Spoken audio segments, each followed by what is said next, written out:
It literally just came from me waking up one day and just getting a message from God saying, don't do it no more. I woke up that random Tuesday and was like, it's over. We went to Applebee's and I just told everybody like, hey, we focused on him right now. Very clear that Smoothie Baby was a priority until the gas pedal happened. A lot of people don't know this, but like prior to me even considering myself an artist manager, I managed an artist before, and it was Sage the Gemini. There's a point where you realize like, okay, I'm not gonna be as big as Drake. I went by the name Smoothie Baby. Oh, wow. And yeah, she said, oh wow. I didn't feel like it really identified who I was as a person. Welcome to The Success Effect, where I bring you success tips, real conversations from successful entrepreneurs, and I'm now taking you through my personal journey as I build and scale my business. And I mean, we're talking about it all. We're talking about the lessons, we're talking about the mindset shifts, we're talking about the wins and the losses, because here, we're not only talking about success, but we're actively building it. So if you're new here, welcome. If you've been here, thank you for being A1 since day one. As always, please like, share, comment, and subscribe because the channel is nothing without you. And y'all know how this goes. Without further ado, I have a very, very special guest. Please introduce yourself. Well, I go by the name of T. Carriér. I specialize now in artist management and, development of talent, but also used to be a former artist and been in the game about 20 years now. So I love that. Happy to be here too. Like, I'm very happy for you and your new situation. Thank you. Thank you for actually being the first guest as we launched the Rebrand. And I am talking about a rebrand currently because that's where I'm at, in life. So can you take me through your phases of your rebrands? Okay. Well, I mean, initially when I introduced myself into the music business, I went by a different name. I went by the name Smoothie Baby. Oh wow. And yeah, she said, "Oh wow." Oh, wow. Well, it was a high school name, right? Mm-hmm. Like I think the streets called me Smooth just because of my voice or something. It turned into something more because when I started doing music, I patterned my style after Lil Wayne. Oh, You know, okay. like that was who I looked up to and still do to an extent when it comes to music. But people heard me rap, they thought I was doing my best Lil Wayne impersonation. So instead of it just being like, oh, what up, Smooth, they would be like, oh, I see you, Smoothie F, baby.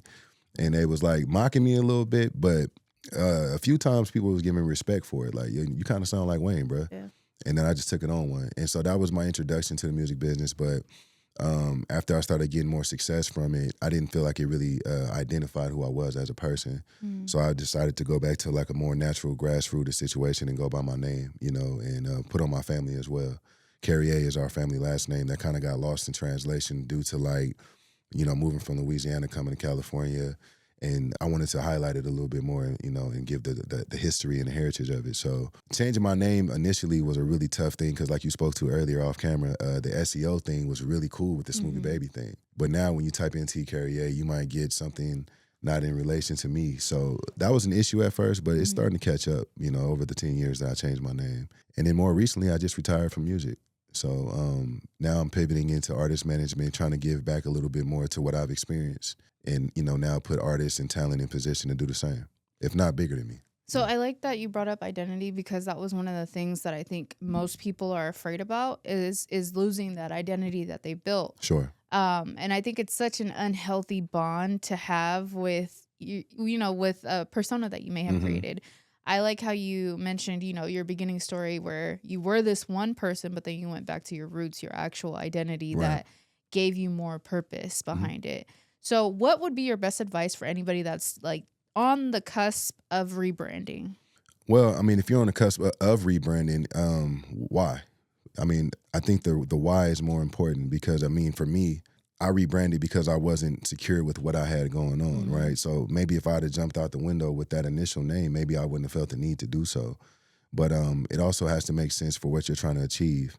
So in my case, it was more like I wanted to attract the right kind of people. I think Smoothie Baby was something that was like, in my youth, it made more sense. But as a grown man, did I really want people addressing me that way? And I think it was more or less like I wanted to attract a more mature audience. I wanted to attract people that kind of understood where I was going as a man and not laugh and joke with me every day. Like everything ain't funny, So that was my initial reason. But like for someone else, it might be something as simple as like, I want to reach a new audience. It might not have to be that deep.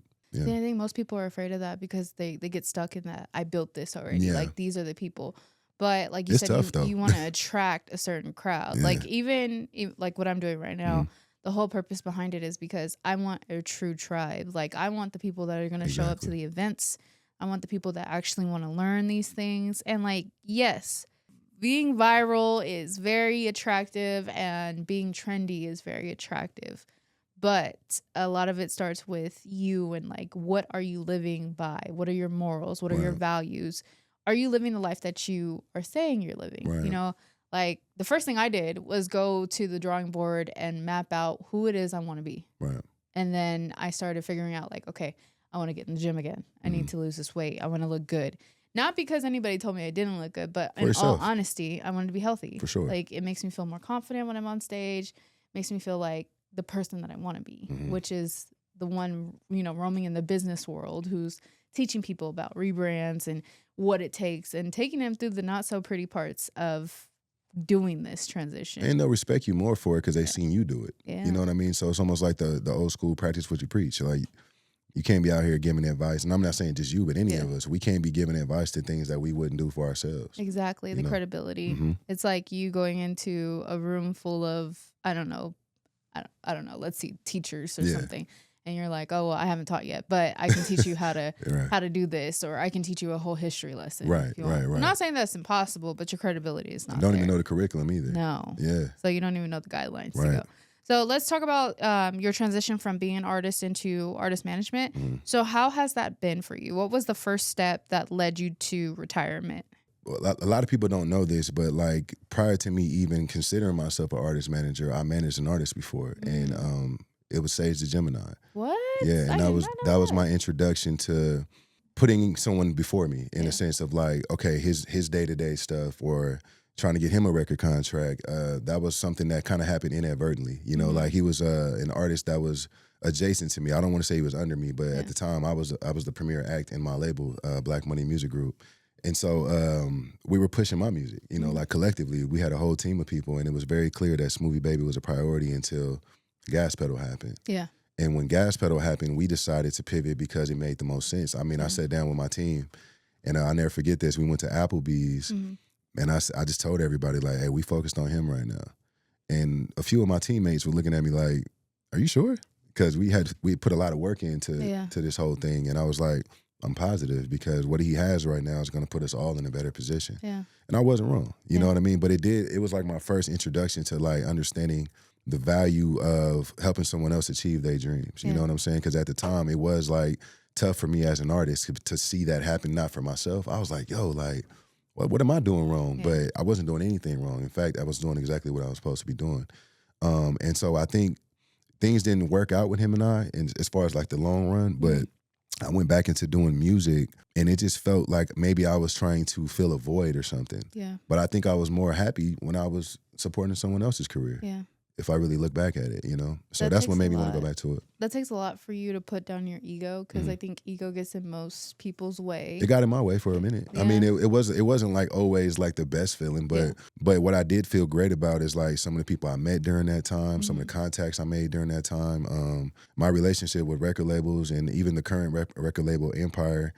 We had a lot to do with their success, because Sage was a really, really big artist that helped launch what they're doing today. And so, you know, it's all full circle now, because they're doing so great, and they have an expose right now at their flagship place in Montgomery in San Francisco.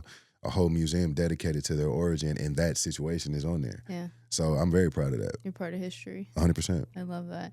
So my question for you is, what comes after this? Like, what, I know you mentioned it. I saw a content piece earlier today. So I know you mentioned it there, but I want you to kind of like give us the full, like, what happens after this? After this, as in like artist management?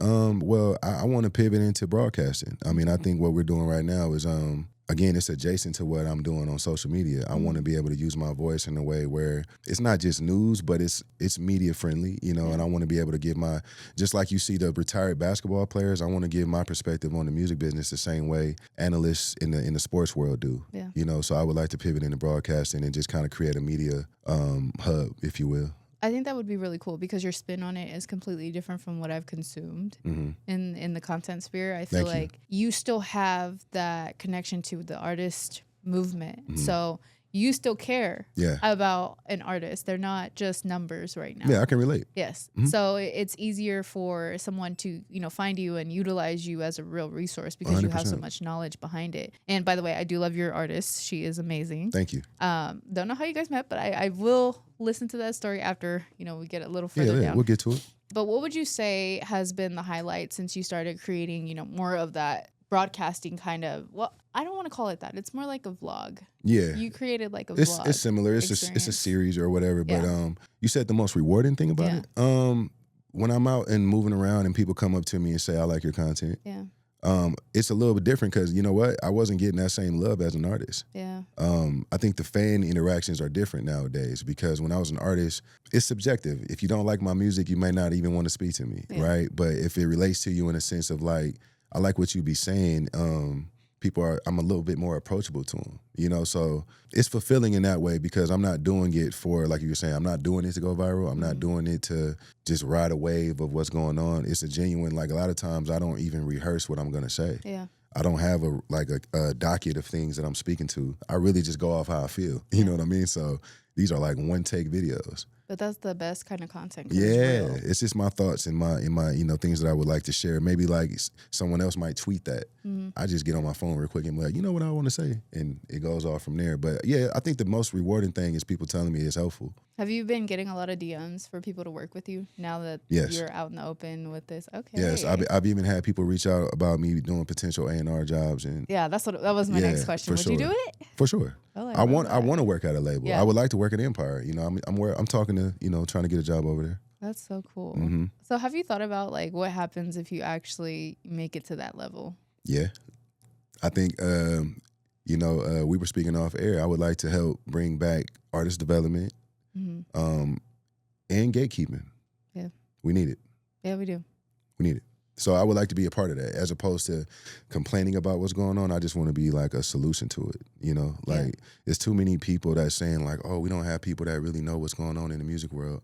I agree. It's a lot of tech savvy people. It's a lot of analysts, but they don't know anything about the creative process or what's going on in the artist's psyche to why they might be non-productive right now or whatever's going on. So who better than somebody who's done it before to be able to speak to like, well, this is why they're depressed or this is why they're going through this, So like even now, I don't just offer artist development. It's like personal development, wellness, making sure you know what the hell you're doing up here first. But I think a lot of people, especially in today's music world, music industry, they're on drugs, they're on liquor, they're in the fast life culture, the things that are not so conducive to what they should be doing. Yeah, because that's the most celebrated aspect of being a rapper or a singer, right? It's like the clubs and the parties and stuff. But I'm just being honest. It also has to speak to the fact that we're unfulfilled as artists. Yeah, like we're depressed, all of us. Yeah. Okay. All right, that was honest. Yeah, there's not a single artist that's not depressed. That's not. I mean, it's not funny, but no, but it's true. I mean, like a lot of us are battling depression because we don't have the achievements we're looking for yet. I've seen it so many times where like artists like Eminem, when he got off the drugs and he got off the liquor and all that stuff, a lot of people weren't messing with his music. Right. The transition was pretty harsh on his fan base. Right. And it was harsh on his image because they were so used to him being such a comedy artist that it was different when he got serious and started telling people really what's going on in his head and his life. Yeah. And why do you think that is? Broken artists make the best art. Yeah, you're right. I mean, we love Mary J. Blige when she was sad, right? She made just fine, and we were like, that shit sucks. Yeah. But she was happy, and we didn't even like celebrate it. Like Keisha Cole, when she was hurt, it was like, ooh, I feel this. Yeah. So broken artists provide some of the most relatable art. You know what I mean? And sometimes that's why we stay in that space too, because we understand like, well, my numbers show that I'm getting more productivity because I'm speaking about my pain. Yep. Amy Winehouse, there's a lot of artists that spoke to their pain and it became a part of their brand. So I think we as consumers, we don't even realize that we are attracted to that. Yeah. You know what I'm saying? When people get to their happy place, nobody want to see that. Yeah. I think it's more like that saying, misery loves company. 100%. And because more of us are miserable than not. Exactly. You know what I mean? There's like a handful of people that have found themselves or been sober or found a way to be healthy. Like, we in the gym now, right? How many of your friends don't go to the gym? None of them. Yeah, and then they look at you like, damn, girl, I'm crazy. You going to the gym again? And it's like, I stopped drinking and everybody acted like I committed murder. I was like, you're not going to drink with us? No. Like, they make you feel bad, right? Because they haven't decided to get to that I point. just stopped hanging out with them. Exactly. To be honest. But we talk about this all the time. It's cultivating your environment. Like, I think a lot of people, and this is like one of the tips that I would give anybody who's starting a business. Yeah. You are the CEO of your life. Real. If something is not conducive to what your image of yourself is, then feel free to cut it out. It might hurt, a little bit.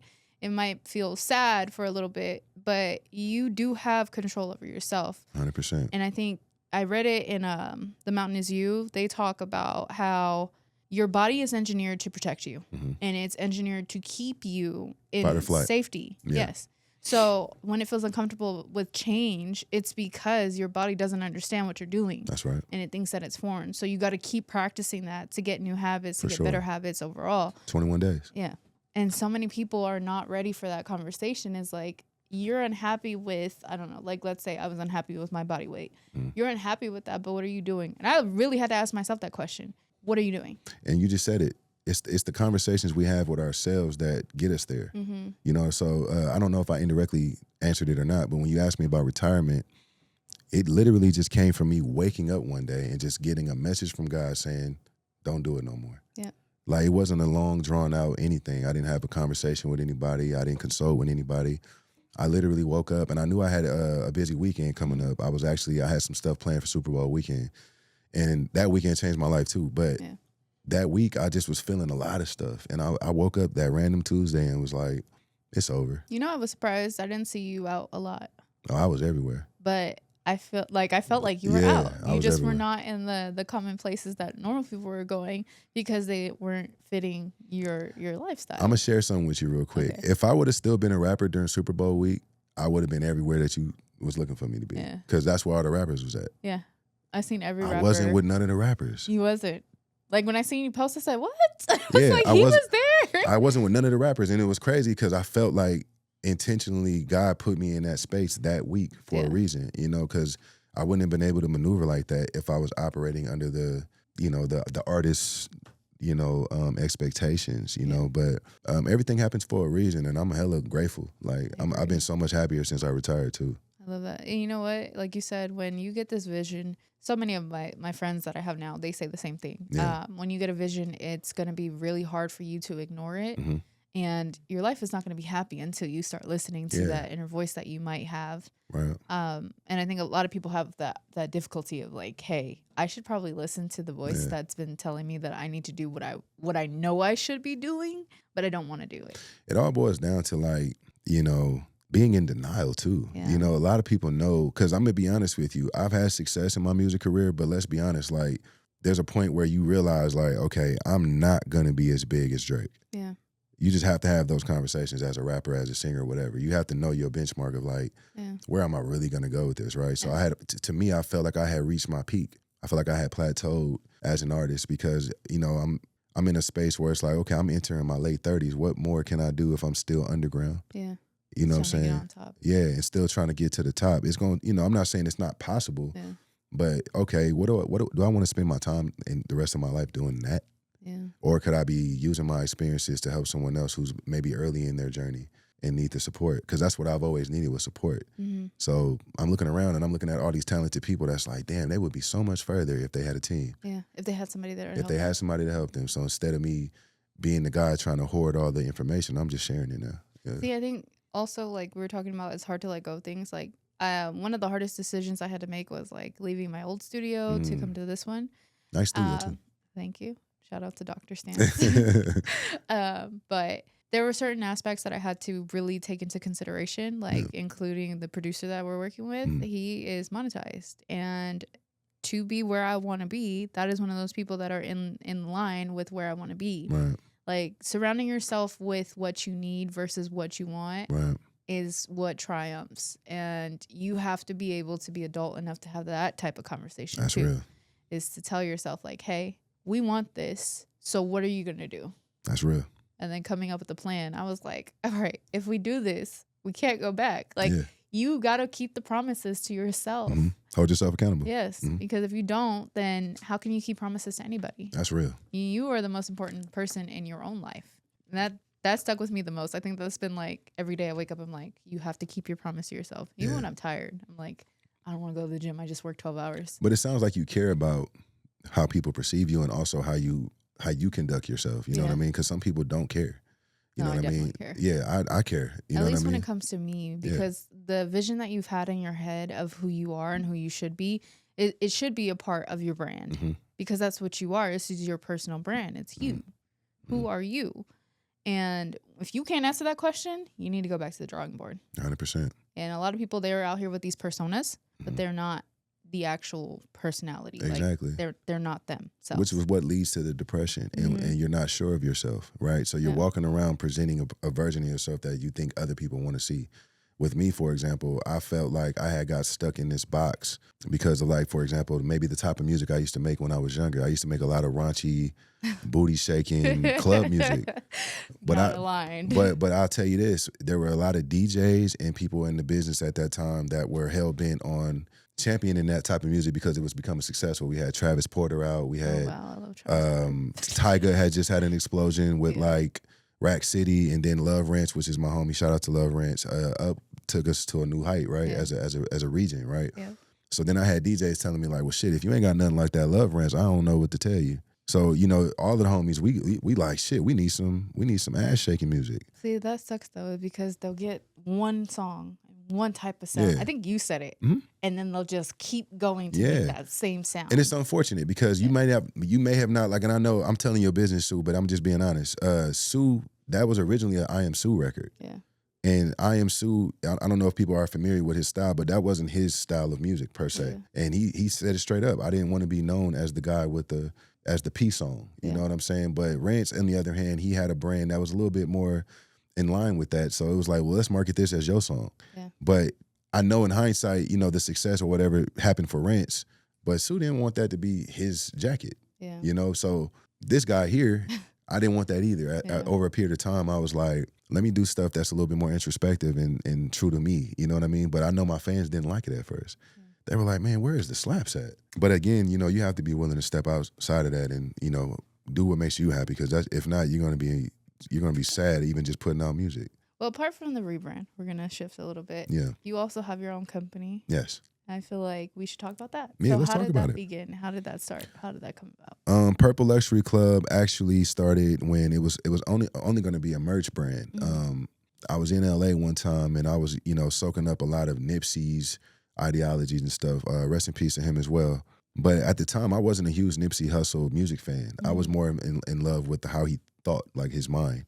Yeah. And I used to watch a lot of his interviews and just be like, man, this guy is brilliant. You know, just the way he breaks things down. And he was speaking to the marathon and how, you know, he felt like he built a community with the marathon continues, and then it turned into close. Yeah.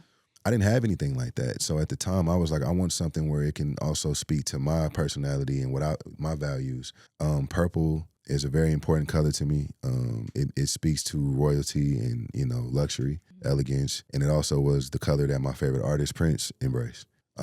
So I wanted to pay homage to him and also his values as an artist because he stood on independence and ownership and not allowing the majors to control him in that way. Yeah. I thought that was important to represent him. And then luxury was just part of Purple, but the brand. Man, it was an extension of the word purple, but I didn't want to call it records. I didn't want to call it entertainment. I like it. Yeah, I thought Purple club. Luxury club? Yeah. I'm like, okay.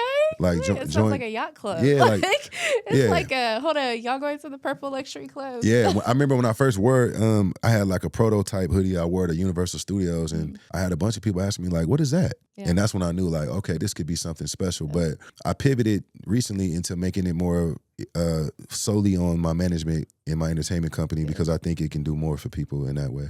Well, it would be cool if you had like a society because I could see that. Yeah, Purple Luxury Club Society. Yeah. It's maybe I'll have to collab with you on that. Yeah, we can make something happen. I'm down for that. I love a good collab.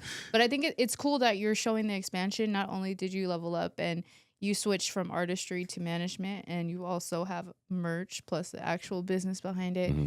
This is a season of expansion for you. For sure. All the way around. For sure. And I know a lot of people probably see this in a new light and they're like, what else can you do? Well, the good news is I do have a plan. Like, you know, and it's crazy because I didn't necessarily know when I was going to get to the management thing, but it was always part of the plan. Yeah. You know what I mean? My former manager and we were actually going to start a firm together. That didn't happen because we no longer work together, but I decided to just keep it going. And I'm happy as hell now, man. I feel like I'm fulfilling my purpose, but I'm also still in alignment with my plan. And alignment is key, especially with your rebrands. Okay, so I do want to be respectful of your time. Okay. We are going to wrap it up. My final question for you is if you could give us 3 tips on a good rebrand, what would be your tips and why? Tips on a good rebrand. I would say, for one, make sure that it's something that's true to yourself. You know, be authentic, because people can see through things that are not authentic.